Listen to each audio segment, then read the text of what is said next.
So hey guys, so Singham again or trailer ahi গৈছে আৰু এই ট্ৰেইলাৰটো হয় 4 মিনিট 58 ছেকেণ্ডৰ মানে ক'ব গ'লে 5 মিনিটৰ ট্ৰেইলাৰ আৰু ট্ৰেইলাৰটোৰ ওপৰত আজি মই ৰিভিউ দিব আহিছোঁ আৰু বৰ্তমান ক'ব বিচাৰোঁ যে এইখন মুভিক লৈ পেলাই বহুত বেছি হাইপ বনি আছিলে কাৰণ ষ্টাৰ কাষ্টে ইমান ডাঙৰ হয় আৰু সিংঘামক লৈ পেলাইতো বহুত বেছি হাইপ আগৰ পৰা বনি থাকে আৰু বৰ্তমান চাই পেলাই এটা কথা গম পালোঁ যে ট্ৰেইলাৰটো ইমান দীঘলীয়া দিয়াৰ কাৰণটো হ'ল যে বহুত ডাঙৰ এটা ষ্টাৰ কাষ্ট আছে মুভিখনৰ ভিতৰত যেনেকৈ টাইগাৰ শ্ৰফৰ পৰা আদি কৰি জেকি শ্ৰফলৈকে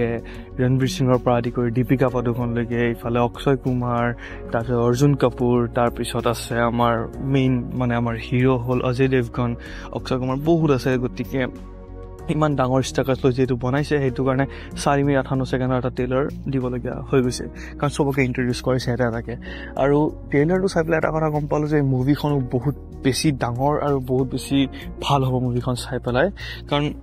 বঢ়িয়া লাগিছে ট্ৰেইলাৰটো চাই পেলাই 4 মিনিট 58 ছেকেণ্ড ট্ৰেইলাৰ আৰু 1 মিনিটো মই বৰ লগা নাই মানে 1 ছেকেণ্ডো মই বৰ লগা নাই ট্ৰেইলাৰটো চাই পেলাই আৰু দীপিকা পাডুকন অ' ভাই চাব তাই কেৰেক্টাৰটো বেছি অকণমান হেভি হ'ব যেন লাগি আছে আৰু ৰুমাৰ্ছে এনেকুৱা কৈ আছে যে সলমান খানো থাকিব পাৰে লাইক তেওঁৰ ডাবাঙৰ কেৰেক্টাৰ আছে চুলবুল পাণ্ডে তেওঁ এটা পুলিচৰে কেৰেক্টাৰ হয় চ' সলমান খান ইয়াতে থাকিব পাৰে মে বি ৰুমাৰ্ছে কৈ আছে গেষ্ট এপিয়াৰেঞ্চ থাকিব পাৰে বা নাথাকিব পাৰে গেৰেণ্টি নাই বৰ্তমান কথা হ'ল ট্ৰেইলাৰটোৰ পাছত ট্ৰেইলাৰটোত আমি গম পালোঁ যে এই মুভিখন ৰামায়ণৰ এক্সপেক্টত বনোৱা হ'ব মানে ৰামায়ণৰ আধাৰত বনোৱা হ'ব মুভিখনত ৰাম হ'ব অজয় দেৱগন লক্ষ্মণ হ'ব আমাৰ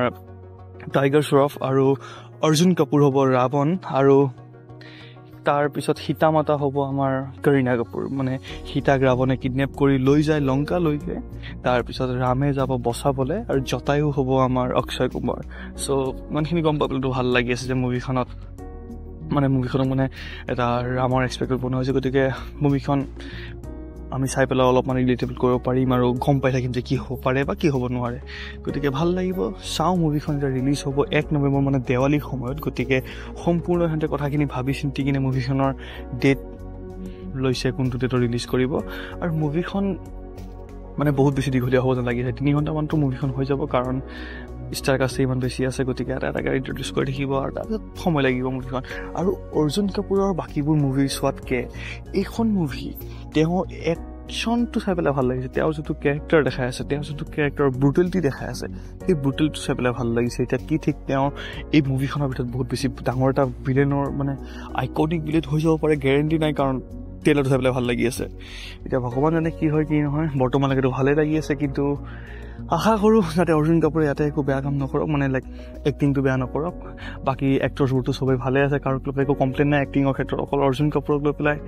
অকণমান মোৰ সন্দেহ আছে বাকী ক্ষেত্ৰততো ভালেই আছে চবেই এতিয়া চাওঁ কি হয় কি নহয় মুভিখনৰ বাজেট হৈ গ'ল 355 নে 50 কোটি টকা কাৰণ লাগিবই যিহেতু ৰোহিত ছেত্ৰীৰ গাড়ীবোৰ উৰুৱাৰ চখ আছে তাৰ ওপৰত ইমান ডাঙৰ ষ্টাৰ্কাৰ্ছ আছে গতিকে লাগি যাব গতিকে আপুনি কি ভাবে ট্ৰেইলাৰটোক লৈ পেলাই সেইটো মোক কমেণ্টত জনাব আৰু আপুনি মুভিখন চাবলৈ 1 তাৰিখে যাব